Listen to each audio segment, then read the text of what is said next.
Hello and welcome to Whipbird Botanical, a place to celebrate the wonderful world of plants. I'm Jeff and I really like plants. I've been growing fruit and vegetables in varying amounts for a number of years now, but I've always consistently had at least a handful of edibles on the go. In mid-2019 I decided that I wanted to really up my vegetable growing game as well as create a more wildlife friendly garden, and that's really what this channel's about. I'm a creative person and thought it'd be a great outlet to document my journey into self-sufficiency and greater sustainability. So here we are.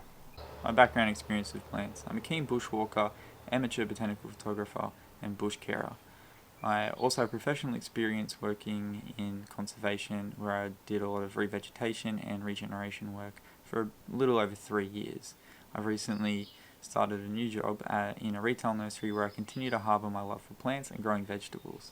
So what's this channel about? On this channel I'll be primarily documenting my journey into growing food and creating a wildlife friendly garden in a vlog-like format.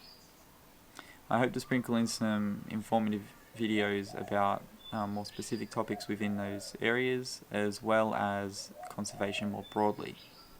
I hope you'll stick around, grab a drink and enjoy gardening with me.